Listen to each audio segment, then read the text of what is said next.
prima facie meeting all the requirements of refugee status in international law. And what I wanted to reiterate, to emphasize at this point, is what international protection means. It means that the UNHCR and states supporting the UNHCR must bring home to the government of Iraq its international obligations, to remind them of what is due to refugees on their territory. They may not want to maintain their residence in Iraq, but they must not treat them inhumanely. There are international obligations here. This is a point, of course, this is an aspect of the rule of law, a key item in the agenda which the United Nations has set for Iraq, and which was part and parcel of the Security Council giving its consent, if you like, to the continued presence of the occupation forces and to the programme of democratic reform in that country.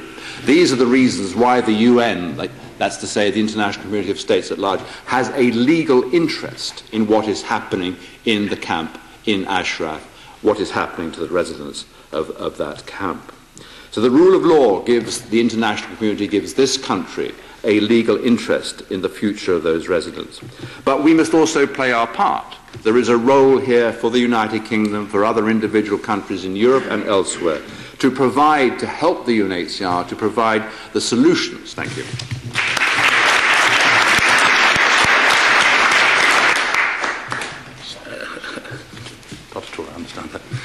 Thank you very much indeed. We should be supporting Iranians who wish to change the regime in Iran, because it seems to me that that is a very worthy cause. I apologise for being late today, but one of the reasons I was late, I was sending a letter to William Hague saying to him, I just don't understand what our policy is towards Iran, and would you please clarify? Frankly, although I would prefer, this was a jibe, I would prefer to have a clear direction from him. What Catherine Ashton was saying was infinitely more preferable than anything that he had been saying up to now. And I strongly support that. So if in a sense you might think that was something of a cheap jibe, but I think it's still one that was merited in the circumstances. And I think time after time we have seen that display of muddle coming from the Foreign Office in our attitudes towards Iran, which really ought to come to an end once and for all. I thought we had achieved that too. And I cannot remember any time in my life when a British government was quite so taken to task by the Court of Appeal in London for what it had done in the prescription of the PMOI. And not surprisingly, the delisting that started in this country, I'm proud to say, has extended right across Europe with this one last exception. And I very much hope that that will go our way too. I mean, Madame Rajavi has on occasions spoken before the European Parliament, in which there are British MEPs. And it is the 10-point plan of Mrs. Rajavi that I think that should be followed through for free and democratic Iran. And I think that it is time now for this government to recognise that there are substantial grounds for supporting the Iranian resistance, in whether it is actually in Iran itself or beyond the borders of it. And I think it is really finally time for us to do that. But in the meantime, our first task, and we will continue to do it, Hussein, as best we can, is ensure that those residents in Camp Ashraf are protected on humanitarian grounds. But beyond that, we have still a further and more important objective. Thank you very much.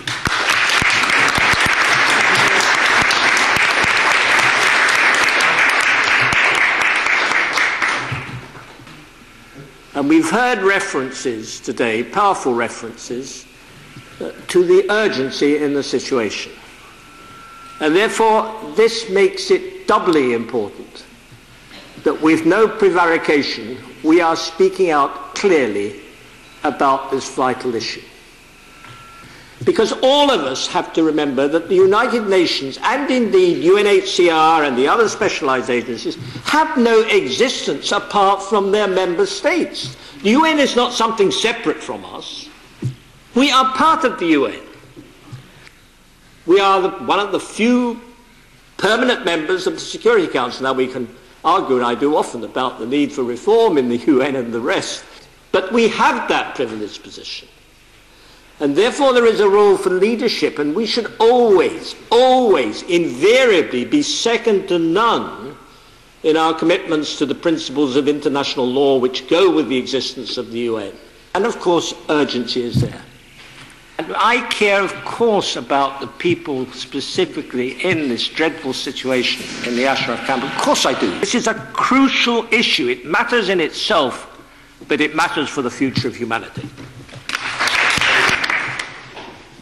Thank you, Chairman. Ladies and gentlemen, I personally feel that we are at a very critical time for residents of Ashraf.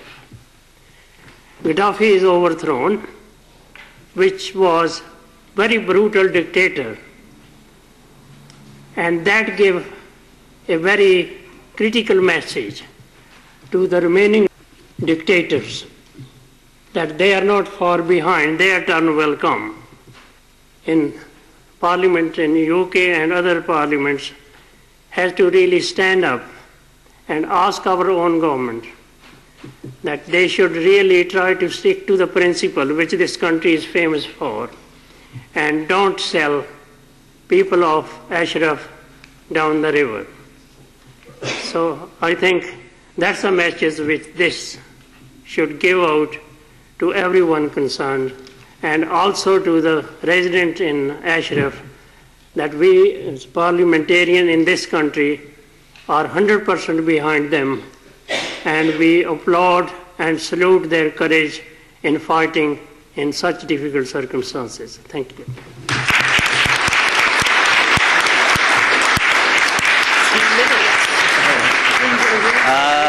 I don't know. My Lord Chairman, ladies and gentlemen, I know I speak for everyone when I extend. Now, since we last met, Lord McGuinness and myself attended a delegation led by the Speaker of Iraq and parliamentarians. And during that meeting, we made it absolutely clear that we wanted to visit Camp Ashraf. And I very much hope that that will happen. I welcome the positive steps taken by the United Nations and the European Union to deal at Camp Ashraf. I believe it was the right decision by Baroness Catherine Ashton as the European Union's foreign policy chief to appoint an envoy dedicated to paying attention to the appalling situation at Camp Ashraf. I say it was the right decision, but I am quick to add that it is certainly not enough, and the European Union must play a leading role to obligate the Iraqi government to respect the rights of Ashraf residents under international humanitarian law. Believing that Iraq would lift this unlawful deadline must be one of our major priorities. Ladies and gentlemen, justice is what we want, and justice is what we parliamentarians intend to achieve for the residents of Camp Ashraf.